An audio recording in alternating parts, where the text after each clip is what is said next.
Partia Socialiste edhe Partia Demokratike për fatin tonë të keq e kanë ekzekutuar demokracinë e brendshme të tyre. Dhe këte e kanë bërë dy lider, Zoti Berisha dhe Zoti Rama, kur përcaktuan e ndan mendin që në 2008 ta zhbënin kushtetutën brenda një nate. Dhe zhbërja kushtetutës bëri atë që ata të jenë njësha të fuqishëm,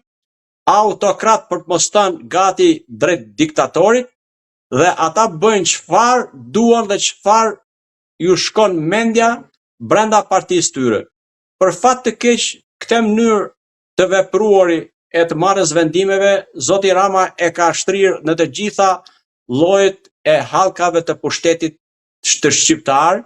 duke filluar nga komandanti i përgjithshëm apo kryetari i shtetit, presidenti, mënyra se si zgjidhet dhe se si ai me dinjitet duhet të jetë mbi palët. E kemi parë se sa mbi palët është kur ka 23 ditë protestë e nuk ka asnjë lloj reagimi, dhe do të thotë që ai nuk përfaqëson për asnjë çast unitetin e këtij vendi dhe nuk është mbi palët. Kështu që marrë shkas nga kjo, jam i bindur që të gjithë ata të cilët janë të përlyer në korrupsion, në nepotizëm, në paaftësi, në korrupsion dhe gjithçka tjetër, janë të pazotët për të vepruar, janë të pazotët për të thënë atë që mendojnë, dhe ata thonë vetëm një gjë. Atë që Edi Rama e ka thënë në ditët e para të protestës, që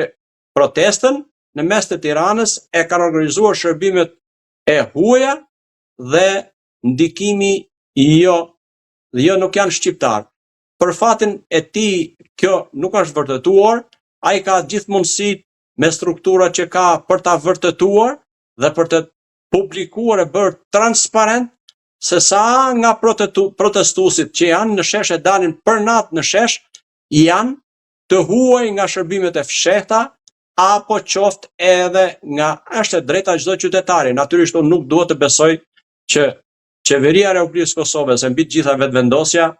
i përkushton kaq shumë kohë protestës në Tiranë. Jam plotësisht dakord që marrëdhënieve dhe zhvillimive të situatave ajo duhet i ndjek, duhet i shoh, sepse është pjesë e kombit shqiptar. Paçka se është një shtet tjetër dhe këte e kanë vendosur të tjerët, natyrisht jo pa sakrifica dhe ne duhet ta respektojmë. Por kjo nuk mund të thotë që nuk mund të bashkohen,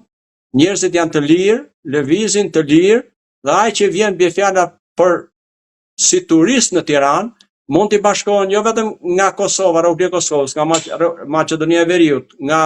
Malizi, nga Lugina e Preshevës, po mund vinë shqiptar që jetojnë edhe nga Kina, po mund të jenë një grup turistësh edhe nga vendet e tjera, mund të bashkohet protestës. Kjo është më shumë se për të solidarizuar, se sa për të reaguar e ndryshuar. Deri tani protesta ka treguar qytetari e kulturë të jashtëzakonshme demokratike, në mënyrën se është mbledh, në mënyrën se si kanë elaboruar problematikat dhe në mënyrën se si janë qasur programit dhe mbi të gjitha qëndrimit ndaj territorit në të cilën zhvillohet kjo protestë dhe në rrugë kalimit ku ata lëvizin pa thyrë asgjë, pa dëmtuar asgjë, pa sulmuar asgjë, përkundërzi, duke u treguar qytetar vërtet evropiano perëndimor për ta kthyer sheshin ku kanë zhvilluar mitingun apo protestën në gjendjen që e kanë gjetur për sa i përket ambientit dhe pastërtisë së tyre. Unë mendoj që tashmë ka ardhur momenti, mua më kujton dhe i kam të freskëta, si mund të themi, eksodin e vitit 90-91, kur shqiptarët vërshonin në shtetet që kemi komshi, Itali, Greqi, dhe për të shpërndarë pastaj në të gjitha vendet e botës, mbi 120 sot janë e ka prezencë shqiptarësh. Atëherë detyrimisht që pas 35 vitesh mendoj se ka ardhur momenti që diaspora të rikthehet në vendindjen e vet për të dhënë kontributin në të gjitha fushat dhe nivelet e zhvillimit të këtij vendi.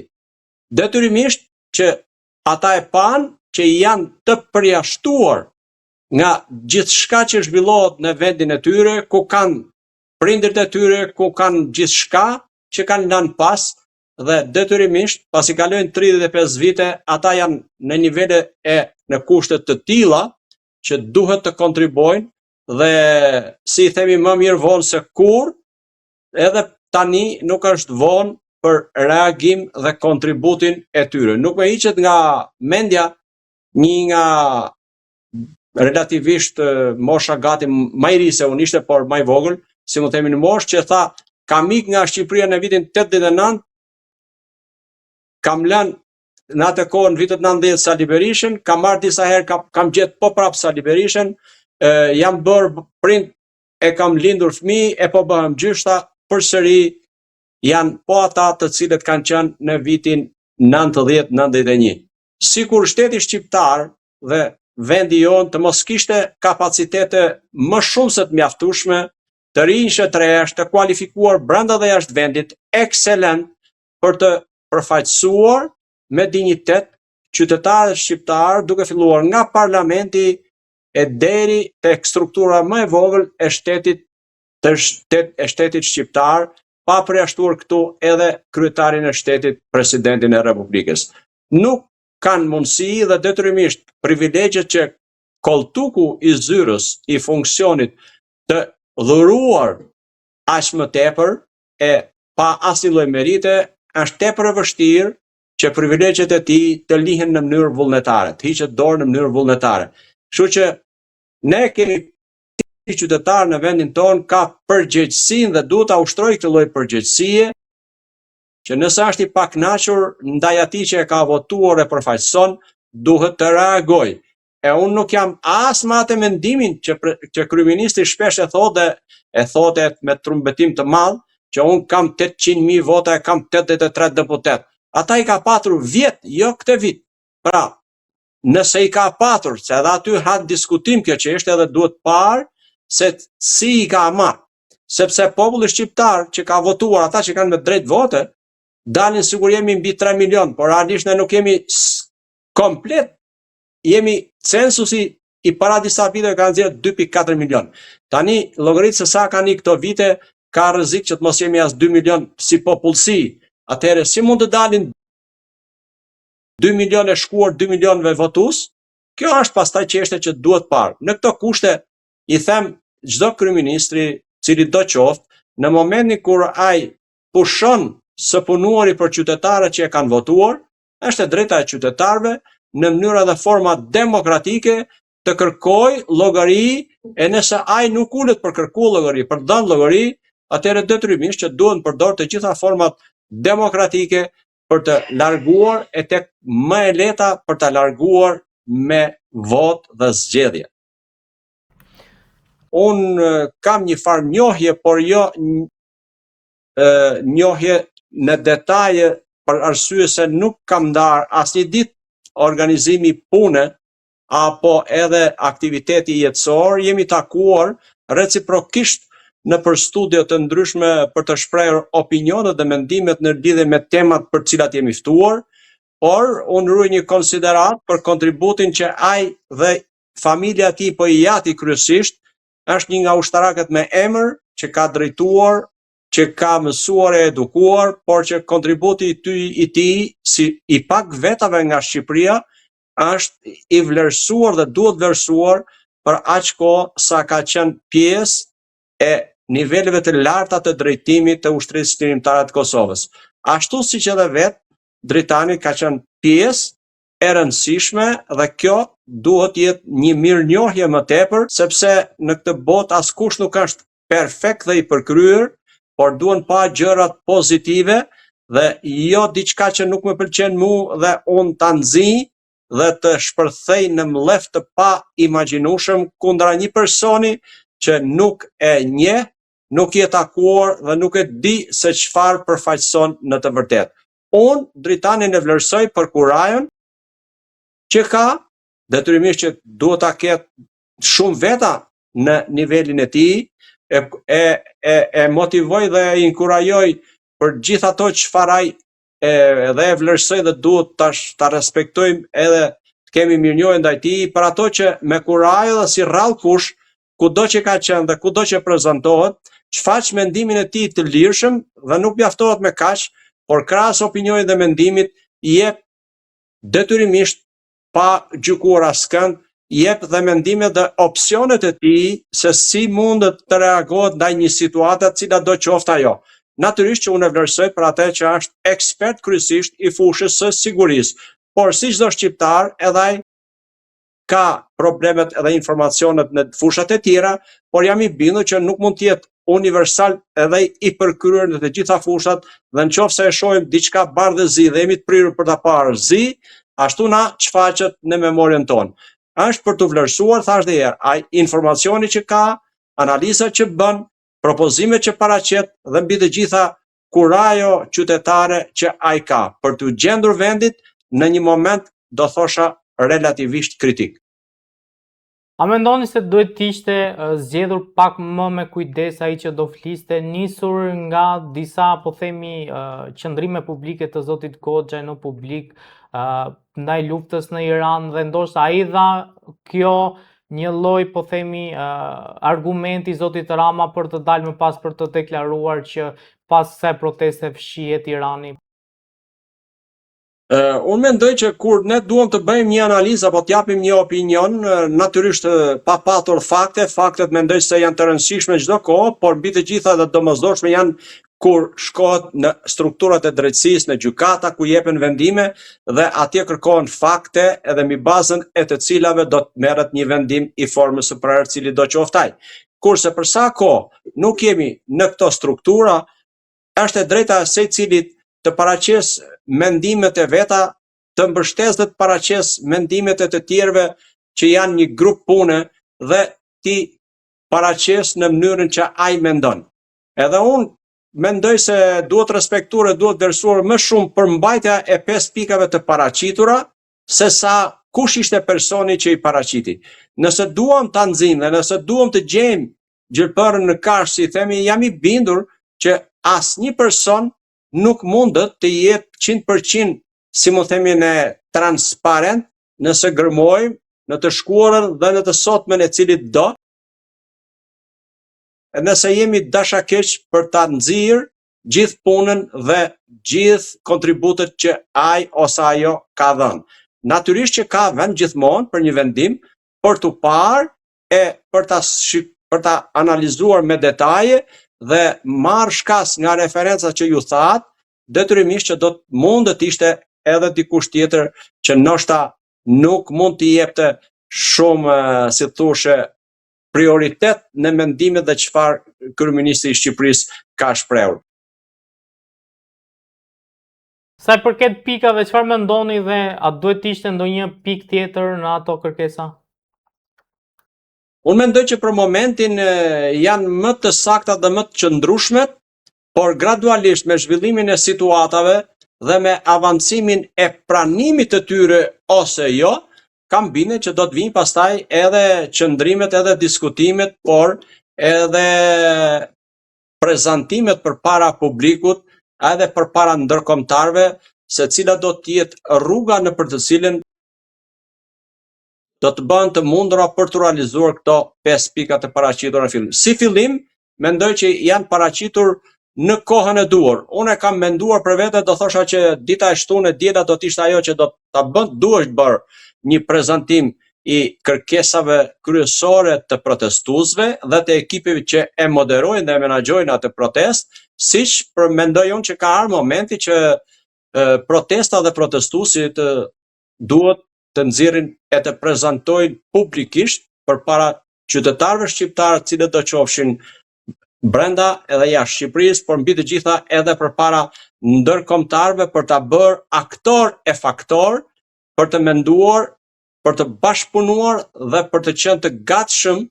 për të prezantuar së pari përpara diplomatëve dhe të akredituarve në Tiranë, dhe së dyti të gjitha tyre kancelarive në Evropë e kudo në përbot, se kush e drejton, kush janë motivet e kësaj proteste dhe kush është programi paraprakisht dhe ku duan të shkojnë me këtë protestë. Unë dua të besoj atë që protesta, gjëja e parë që ka në rolin e saj që duhet të luajë për të arritur objektivat dhe misionin janë pjesëmarrja dhe masivizimi. E dyta, duhet protesta nëpërmjet organizatorëve duhet të ruaj dhe të marrë masa për çështjen e sigurisë, si të protestuesve, ashtu dhe të gjithçkaje tjetër ku protesta organizohet e zhvillohet. Dhe ç'është më e rëndësishmja, duhet të ruhet shumë të mos bjerë pre e provokimeve cilat do qofshin këto. Të huajve, të vendasve, të pushtetit vendor, të pushtetit lokal, të strukturave cilat do qofshin. Jam i bindur që ka patur dhe do të ketë raste të tilla, të cilave duhet të qaset me kujdes, me zgjuarsi, por mbi të gjitha me durim, sepse në konflikt nuk ka asnjëherë palë të fituar. Kjo do të jetë ajo, si thosh, pjesa kryesore që ata duhet të kujdesen dhe të mund ta mbajnë pastër, të pa bërë pis protestën dhe misionin e saj. Është tepër e vështirë për të përcaktuar se si do të vej në vazhdim, por në qoftë se, siç kësaj radhe nuk ka ndodhur asnjëherë, pjesa e diasporës së cilës duhet jemi mirënjohës, ka lënë çdo gjë të vetën e të saj dhe është ulur këmbkryq, si mund të themi, në Tiranë, në kryeqytetin e vendit tonë. Kam bindjen që do të vazhdoj, edhe nëse do të ketë ndonjë ndërprerje, kjo do të jetë e përkohshme dhe ata duhet dhe besoj se do të realizohet, rikthehen përsëri më fuqishëm për të ndikuar e për të mos humbur këtë shans që i ka ardhur Shqipërisë e shqiptarëve për të ndryshuar, do thosha, regjimin dhe për të shembur 35 vite në demokraci, por me demokraci të kufizuar, siç ne kemi përjetuar çdo ditë, derisa shohim dhe shembuj që nëse dikush pash në medet, sa vërtet as nuk e di, që një sportist i cili ishte bashkuar vullnetarisht protestës, ishte kampion dhe kishte bërë prezantim të Shqipërisë në mënyrë brillante, ai ishte heq nga ai angazhim pune që ka, edhe detyrimisht që kjo është për fat të keq mënyra më e ashpër dhe më e keqe, më e dëmshme që strukturat shtetërore apo ata persona, se s'duhet i përlyj gjitha strukturat shtetërore, por ata persona që marrin vendime të tilla nuk janë e nuk mund të jenë as drejtues e aq më pak lider me vizion. Kjo nuk mund të ndodhë pas 35 vitësh, po për fat keq ne jemi akoma me mentalitet në të shkuarën,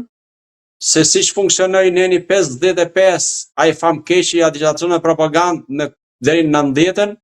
e ndërtuan dhe funksionoi një nën tjetër 24-aja për të ndëshkuar qytetarët shqiptar e për të vënë të paaftit, të pazotët, mediokrit, të korruptuarit në institucionet shtetërore. E njëjta gjë vazhdon sot për fat të keq. Unë e kuptoj se që është sistemi i patronazhimit, por jo patronazhist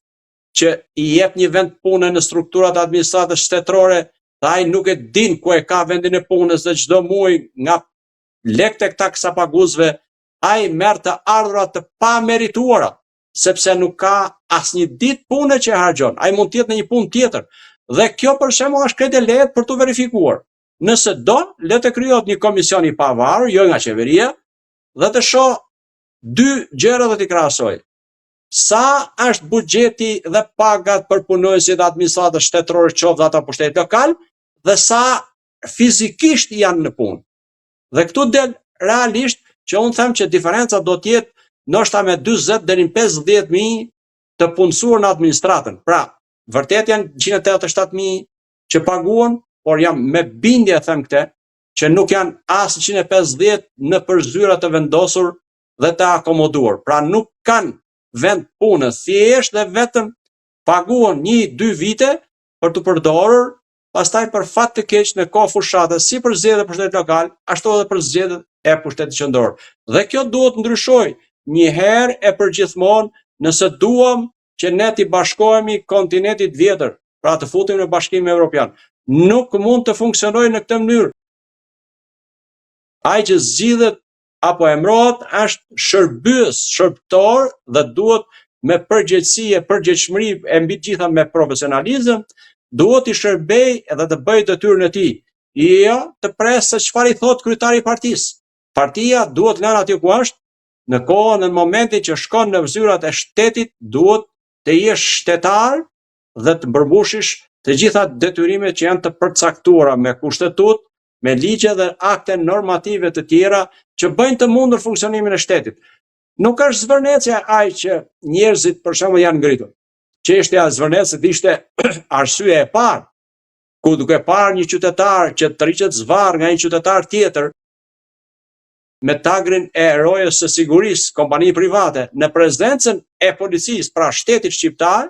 ajo ishte pika ujit që derdhi gotën dhe njerëzit janë ngritur e kanë 1001 arsye për të ngritur sot. Thjesht dhe vetëm të kthehemi pas në kohën 2013 dhe të dëgjojmë çfarë ka premtuar kryeministri duke u përballur në të gjitha media duke thënë 1, 2, 3 pika. Pas 4 vjetësh do t'jem unë ai që do t'jap llogari nëse nuk të jetë realizuar. Dhe për fat të keq, sot shohim një dështim të suksesshëm të kryeministrit Rama dhe të qeverisë që ai ka drejtuar për 13 vjet. E njëjta mënyrë nuk duhet të heq asnjë presje. Janë ngjajnë me njëra tjetrën si 2 pika ujë me atë qeveri që ishte edhe nga 92-shi deri në 2026. Jashtë modeli motamo i njëjtë për të vepruar, për të përzënë, për të shkatruar, e mos ndërtuar asgjë dhe thjesht për të gjvatur njerëzit nëpërmjet formave të ndryshmeve të korruptimit dhe për të mos zbatuar, për të mos u përgjigjur për asnjë detyrim, as para parlamentit e as para qytetarëve.